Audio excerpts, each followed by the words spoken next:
Welcome to the deep dive. Today we are cracking open a file that, by all accounts, really should have been immediately filed under Hollywood failures. We are talking about 2004's improbable masterpiece, The Chronicles of Riddick, Escape from Butcher Bay. It really is one of the most remarkable anomalies. I mean, in the history of licensed properties, this game, it just stands out.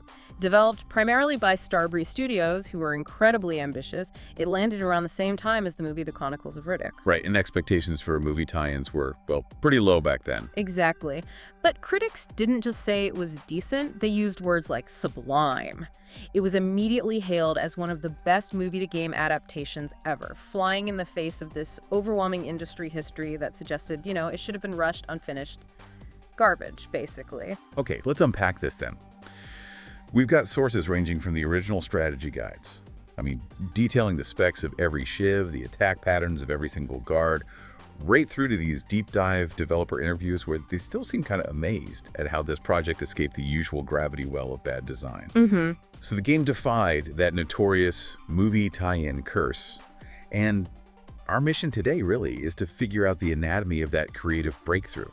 We're diving deep into the technical innovations, the mechanics of this brutal high-stakes survival, and the sheer daring creative risks that made this game feel, as one source put it, like it was sent back from the future. Yeah, and we really need to understand the synthesis here, because this wasn't just a tech demo. It was a game that took a pretty simple premise, a maximum security prison break, and married that technology to the character Riddick himself. It injected this level of, visceral tension and mechanical depth that was just unheard of for a licensed property back then. We're going to trace the choices that built the whole atmosphere of Butcher Bay. Okay, let's start by setting the stakes then, the industry context at the time. For decades, a movie tie-in game was almost guaranteed to fail. Why was this such a notorious industry curse? What was the fundamental systemic problem there? Well, the core issue was purely commercial and temporal timing. Developing a big AAA game to a polished standard typically takes, 3 to 4 years, sometimes longer, right? You have multiple revision cycles. Sure. But when Hollywood calls, that timeline just compresses massively. Movie tie-ins are always rushed to market simply to ride the film's publicity wave. If the movie's coming out in summer, the game has to be ready for summer regardless of its actual state. So quality, polish, features, they're the first things out the window just to hit an advertising deadline tied to the box office. Precisely. And this set a precedent that was just incredibly difficult to shake. You can trace this curse all the way back to the early 80s to a name every classic gaming fan shudders at E.T. the Extraterrestrial in 1982. Oh boy, yeah. That game was rushed to market in less than 2 months. It was notoriously unplayable, broken. Critics at the time noted this weird contradiction. Analysts thought movie games would be this increasingly profitable source, yet E.T.'s failure was so huge, it's often credited with almost single-handedly contributing to the 1983 video game crash. Atari ended up burying millions of unsold cartridges in a desert landfill. Wow. So the lesson learned across the industry was pretty stark. Movie games equal rush schedules, cut features, zero polish, yet here comes Escape from Butcher Bay in 2004. It's a licensed prequel to a, let's be honest, middling sci-fi film, and it's earning sublime reviews. It stands on its own merits, arguably is the best piece of the entire Riddick franchise. How did Starbreeze manage to get the creative time, the freedom to break this destructive pattern? I think they broke it because they had this crucial piece of insulation right from the start. They weren't asked to adapt the Chronicles of Riddick film itself, which was, complex, big scope. They were asked to create a prequel, specifically Riddick's origin story, focusing on how he got his signature eyes, something that was just a throwaway line in the earlier film, Pitch Black.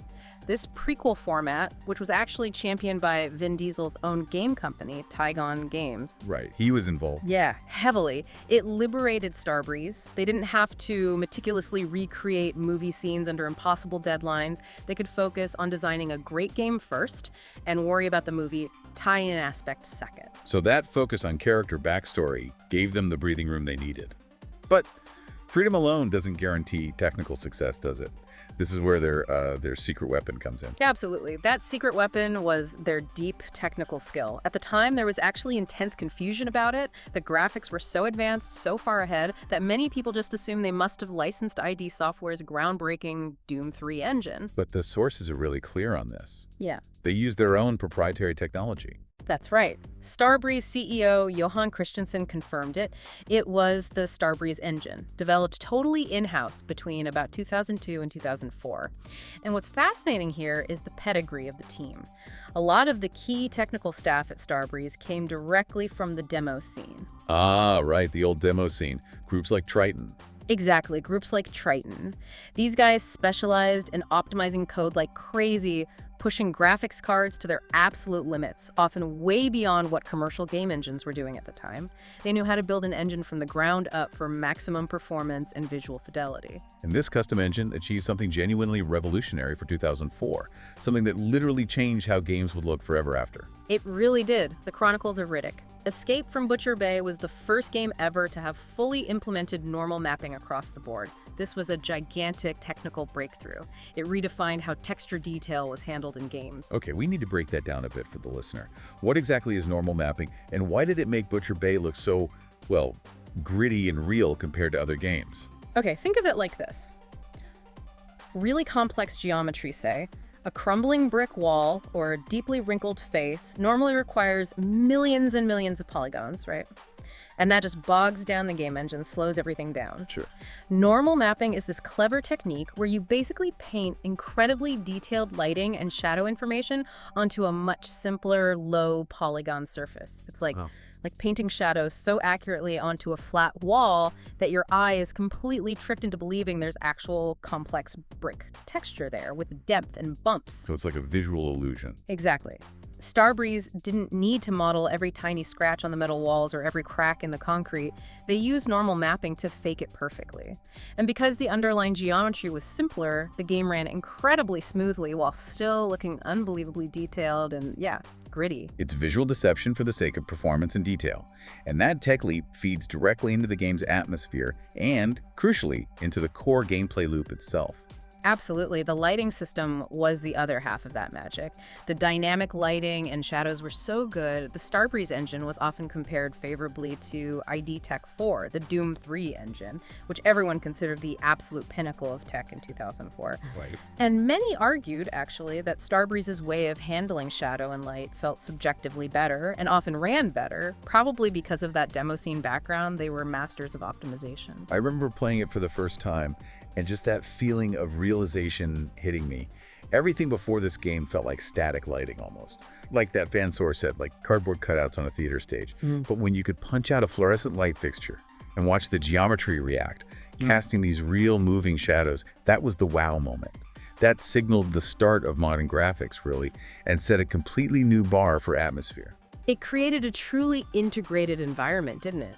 The shadows weren't just painted on, they reacted realistically to light sources, to Riddick's movements, even to the muzzle flash when you fired a gun. If you didn't have that dynamic lighting, the entire stealth premise of the game hiding in shadow, it just wouldn't work. It would fall apart. And that level of technical ambition actually forced a major business decision on them: the original Xbox exclusivity. They deliberately put that technical fidelity ahead of maximizing their market share. Yeah, it was a huge commercial gamble at the time. Starbreeze chose the original Xbox platform specifically because, as they put it, they wanted to make a technically advanced game. Those advanced features, like the normal mapping and the heavy demands of the dynamic lighting system, were pretty much only doable on the Xbox at that time. Compared to the PS2, you mean? Right, given its superior hardware capabilities compared to the PlayStation 2, which, let's remember, was absolutely dominating the market back then. So choosing the Xbox in the mid-2000s meant sacrificing that huge PS2 installed base. And that had a pretty clear consequence down the line. Definitely. It meant a much smaller initial audience saw the game. That market limitation is ultimately what necessitated the 2009 re-release, Assault on Dark Athena. That package included a whole new sequel chapter and a complete remake of Butcher Bay using an updated engine. Ah, so that's how it finally got to PS3 and Xbox 360 players. Exactly. It finally let players who missed the original masterpiece experience it, and arguably in a technically superior way by then. But that initial creative choice remains fascinating.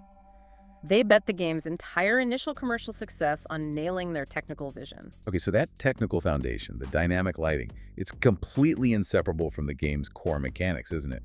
The moment you step into Butcher Bay, the stakes feel immediately raised because survival depends entirely on understanding and, crucially, manipulating the environment. Let's dive into that philosophy of stealth and shadows. Well, Riddick starts out as pretty vulnerable, really. He's an escape artist, sure, but not the sort of unstoppable force we see later in the films. And the game really emphasizes this fragility. Survival requires constant tactical engagement with the level geometry and especially the light sources.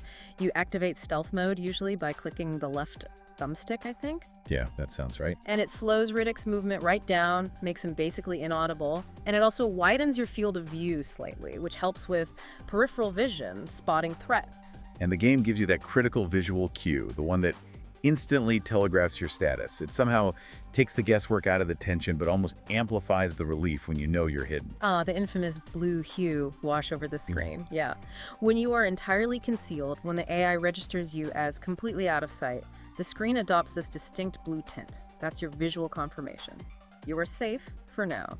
If you don't see the blue, you are exposed. It's simple, but brilliant. Yeah, it forces you into this constant state of threat assessment. Yeah. Am I okay here, or am I about to get lit up by a guard's rifle? Exactly. And this constant visual feedback really pushes the player. Am I safe? Am I not? And if darkness isn't immediately available, the game mechanically encourages you, almost forces you to create it. You have to leverage the environment itself to survive. How so? Well, players must embrace the darkness, as the guides often put it. The game is actually quite meticulous in its simulation here. The guides even point out these subtle mechanical differences that reinforce tactical choices, like flipping a light switch is stealthier, quieter, than just blasting a light fixture with your pistol. Right, less noise. Exactly. These small details really underscore the meticulous nature of the survival simulation. You have to think like a prisoner who has basically no resources and absolutely cannot afford to make unnecessary noise. And here's where the character's most unique trait comes into play. The eyeshine ability, his capacity to see in total darkness. But the genius of the design, as we touched on, is that this ability is gated. You don't start with it. Oh, it's brilliant game pacing, absolutely. In the early game, you are incredibly vulnerable in the dark. You're essentially stumbling blind through shadows, maybe relying on faint audio cues, tiny slivers of light filtering in, maybe just pure luck. It raises the tension exponentially. So the eyeshine has to be earned. Exactly. Right. It's a narrative critical upgrade tied directly to the main plot. After Riddick escapes into the dangerous pit area and retrieves Pope Joe's lost voice box for him, Joe performs the surgical alteration on Riddick's eyes as a reward. So mechanically, what's the gameplay difference like before and after getting the eyeshine? It's night and day, literally. Before, dark tunnels are just pure terror. You're fumbling around. After, you gain this tremendous tactical advantage. The environment suddenly flips and becomes your ally. You have crystal clear sightlines on guards who are completely blind to your presence right next to them. The reward for completing that dangerous quest isn't just plot progression. It's a fundamental change in how you approach every single unlit area in the rest of the game. It's a physical manifestation of Riddick's character growth. Beyond stealth, though, the tension just ratchets up the moment stealth fails or isn't an option, and you're forced into confrontation. The close-quarters, brutal combat system was widely praised at the time, wasn't it? Called ahead of its time, having this great game feel. It was incredibly visceral, yeah. Mostly because it was designed to feel desperate, not heroic or powerful. Fighting unarmed, especially early on, requires you to actually study attack patterns. The sources often recommend relying on quick jabs just to create an opening, allowing you time to block before the opponent retaliates. The game forces you to recognize that you are not some invulnerable action hero. What happens when the opponent isn't unarmed? When they pull out a melee weapon, a club, or more likely, a shiv? Well, that's where the stakes really spike. Blocking might become useless against an armed opponent. A shiv is highly lethal, as you'd expect, reflecting that brutal reality of prison life. You can't just stand there and trade blows. You have to employ this risky but necessary stick-and-move technique. Describe that technique. What's the feeling it imparts on the player? It forces careful distance management. You basically have to wait for the opponent to commit to their swing, then you rush in quickly for just a jab or two, and then you have to back away rapidly before they can complete their counterattack or recover. It's this tense dance of avoidance and quick, opportunistic aggression. That doesn't sound easy. It isn't. And this system, coupled with the option to perform close-range disarms on guards who actually have firearms, leverage the inherently tight claustrophobic confines of the prison to give Riddick chances, but always at tremendous personal risk. Every single combat engagement feels like a genuine near-death experience, which is exactly the atmosphere Butcher Bay is supposed to embody. And that feeling of escalating tension, it's mirrored perfectly by the introduction of new, tougher threats as you progress. Right. Butcher Bay doesn't just throw the same enemies at you. The game constantly forces you to adapt your resource management, your tactics, your whole strategy. Yeah, the population is very carefully categorized to force that adaptation. You start off dealing mostly with inmates. They're usually your primary source of resources. You get UD money, information by doing favors, maybe items by looting bodies after fights. They typically attack with just shivs or brass knuckles. They're disorganized, but they can still be dangerous, especially in groups. But once you manage to acquire a weapon yourself and start seriously thinking about escape, the actual prison personnel change the dynamic entirely. Oh, absolutely. The maximum security light guards are sort of the baseline personnel you encounter. They're armed with assault rifles, sometimes grenades. They use tactical thinking, take defensive positions, call for backup. Critically, though, the strategy guide notes they lack body armor, which means the shotgun, if you can get one, is devastating against them at close range. They're manageable if you can close the distance quickly or isolate them one by one.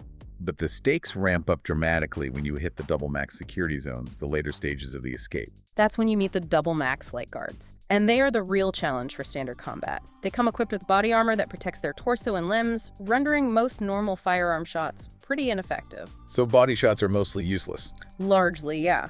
This forces extreme precision. If you're trying to conserve precious ammo, you must rely on precise headshots. Even the weakest firearm can apparently penetrate their helmet visor, but body shots barely scratch them. Or, alternatively, if you can maintain stealth, a silent kill, breaking their neck from behind, conserves your ammo and maintains your concealment. That mechanical necessity of landing a headshot against an armored enemy significantly increases the tension of every single firefight. And finally, we get to the ultimate threats. The mechanized and biological forces designed purely just to terminate prisoners on sight. Right. We have sort of three categories of pure non-negotiable threat. First, security turrets. These are fixed, automated units designed for, as the game puts it, on-the-spot execution. They're stationary, but incredibly lethal if they spot you. If you have a weapon, one shot from pretty much anything, a pistol or shotgun, takes them down easily. But if you're unarmed, your only hope is perfect timing and using darkness or cover to sneak past. Then the heavier machinery, the big stuff. Yeah, the attack droids. These things are massive, heavily armed walking tanks, basically, bristling with machine guns and rockets. If you encounter one on foot, the tactical note is crystal clear. Do not engage. Just run. Run. Survival relies purely on speed and agility. They move quickly in a straight line, but you can exploit their somewhat simple AI by forcing a lateral movement dodging side to side, which slows the droid down significantly. You absolutely must run past them, not try to fight them head-on. And lastly, the indigenous life of Butcher Bay, tying back to that whole eyeshine quest area. Ah, yes, the biological threats. They represent pure chaos, really. Down in the pit, you encounter the dwellers, these sort of pale, humanoid-like creatures, and later in the mines, you run into the rapid, insect-like critters. And the key thing is they never attack alone. Never. They move in large, overwhelming packs. The critters are especially dangerous because they're so fast and unpredictable, skittering along walls and ceilings. Against both types, the shotgun becomes the preferred, almost essential close-range defense, which really underscores the desperation and chaos of being exposed in these deep, dark areas where traditional stealth is often impossible. It's clear then that the mechanics are all meticulously designed to build tension layer by layer, and they're perfectly integrated into the narrative structure of the prison break itself. Riddick starts at absolute rock bottom, doesn't he? In cell A34, and he's immediately forced to navigate this brutal political landscape just to survive his first few hours. Yeah, that initial phase is all about establishing dominance, or at least surviving, and acquiring the bare minimum resources you need for any kind of leverage. You're immediately caught up in prisoner politics set up by guys like Matt Person, forced into fights. You have to fight Melina just to earn the basic brass knuckles. Right. Then you have to fight and kill Rust, who was actually setting you up for the guards, and doing that earns you the coveted shiv, your first real weapon. And crucially, it earns the trust of Haley, a former guard who becomes a key contact. So these aren't just tutorial fights. They are necessary, high-stakes political maneuvers within the prison ecosystem. And Haley provides that initial, crucial piece of intelligence. Exactly. Haley, the ex-guard, reveals that the only viable path out is through the pit, which sets that whole eyeshine quest in motion. But the objective that follows that is getting hold of a guard's assault rifle, the weapon of power in this place, which requires the highest level of infiltration, accessing the prison mainframe. This becomes the core loop. You have to engage with the prison system, its politics, its favors, its violence, just to obtain the means to eventually subvert that very system. Let's discuss the critical element of the prison economy that feeds this subversion.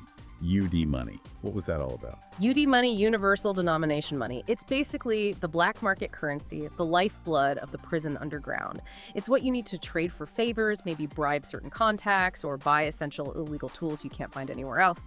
You gather it primarily by fighting in the ring back in Tower 17, which is this high-stakes prisoner gambling operation, or by completing dangerous favors for other inmates. Without UD money, you literally can't get certain items required to move past specific environmental blocks. And that brings us to one of the most specific, kind of fascinating submissions that perfectly illustrates this resource dependency, acquiring the vent tool. Ah, the vent tool. Yeah, that's crucial later on for accessing hidden areas, crawling through ventilation shafts. But you can't just find one lying around. You have to buy it from a specific prisoner, a guy named Monster in the feed ward area. He doesn't give it away cheap, I assume. Not at all. Monster demands a high price in UD money, forcing Riddick to utilize the cash he's hopefully earned from fighting in the Tower 17 ring or completing other dangerous side jobs. It's this beautifully nested system. You have to fight risky brawls to earn cash, to buy a tool, which then enables stealthy infiltration, allowing you to continue the main escape plot. The tension comes from knowing every single step relies on engaging in something illicit or dangerous. Okay, so once he's navigated the early political maneuvering and the side hustles for cash and tools, we get to that core character upgrade, the eyeshine. Right. The path to the eyeshine requires that whole sequence down in the pit, which is dangerous precisely because of the lack of light and the presence of those dwellers we mentioned. Retrieving Pope Joe's voice box is the transactional cost, the favor you do for him. Once Joe performs the surgery and alters Riddick's eyes, he gains that crucial ability. It mechanically justifies his ability to progress through all the dark tunnels and vent systems that become essential later on. It really transitions him from just a resourceful, tough guy into the legendary figure who can see in the dark. But the next major objective, gaining the power of the guard, as it were, introduces a really significant security measure designed to stop exactly what Riddick is trying to do. Yeah, the assault rifles, they are DNA encoded. If an unauthorized user, like an inmate, tries to pick one up, the source material notes that an electrical shock will first surprise them, maybe knock them back, and repeated attempts can actually be lethal. It's the system's primary way of ensuring the guard's own weapons cannot be turned against them. So how does Riddick get around that? He has to subvert it. He needs to gain access to the mainframe, which is located via the infirmary. This requires calling in a favor owed by another inmate, Boulder. Once inside, he has to scan his own DNA into the authorized database. So the very technology meant to ensure his permanent incarceration, based on his digitized identity, actually becomes the key to his empowerment. It raises the stakes in such a fascinating way because he literally has to become part of the system, recognized by it, before he can effectively destroy it from within. Exactly. It's brilliant. Once he has that DNA access, he can pick up and wield the full firepower of the prison against its owners. But even this huge achievement is really just preparation for the next, arguably even more tense, stage of the escape, which involves deep, deep deception. Right, the narrative shifts into the guard quarters, requiring Riddick to literally walk among his enemies completely in disguise. This has to be one of the most tense sequences in the entire game. Oh, definitely. After the spaceport retinal scanner rejects him, forcing him to adapt his plan, yet again, the new goal becomes accessing the apartment of a high-ranking, brutal officer named Abbott. And this requires complete social and mechanical deception. First, you have to obtain the light guard armor from the armory, often by using that vent tool you bought earlier to sneak through a ventilation duct. And putting on the armor is just brilliant because it forces the player into this kind of role-playing situation, doesn't it? You're now technically undetectable by sight, dressed as a guard, but one wrong move, even just having your finger hovering over the trigger, your cover is instantly blown. what specific details did the game use to maintain that tension? Well, the system is cleverly designed to catch aggressive intent, or anything out of the ordinary. You have to walk the guard quarters promenade with the absolute utmost caution. You must keep your firearm holstered at all times, avoid making prolonged eye contact with other guards, and, crucially, you cannot fire a single shot or even aim your weapon. The tension is all internalized. The player knows they are armed and dangerous, capable of taking everyone down, but they must act like just another bored, anonymous security guard to survive and reach their objective. And the key to actually getting to Abbott relies on a classic kind of Trojan horse maneuver, right? Yeah, it's great. Riddick overhears that Abbott is expecting a delivery. So he offers to deliver a package, a brand new, authorized rifle, ironically from you, the prison shopkeeper, directly to Abbott. This simple, seemingly helpful errand grants him unquestioned access right into Abbott's private quarters, which eventually leads to the confrontation in the nearby interrogation room. The sheer complexity of the deception makes the player feel incredibly clever, like they're genuinely weaving their way through the prison's chain of command. And the confrontation with Abbott himself is the immediate, violent payoff for all that nail-biting tension. It is. It's a sudden return to that visceral, high-stakes melee combat we talked about. Abbott is armed with a heavy, slow club, forcing the player to revert to pure mechanics. That stick-and-move technique is essential here. You have to carefully dodge his heavy telegraphed swings and then rush in with quick, damaging jabs during his recovery. Defeating him finally grants you his keycard, which is needed to access the final major section of the prison, the work pass area. And while we're on the subject of the necessity of favors and these side hustles, we really can't forget the snitchless submission. It's just a perfect illustration of the necessary evil of prison politics in this game. Oh, that's exactly the kind of detail that makes Butcher Bay feel so rich and alive.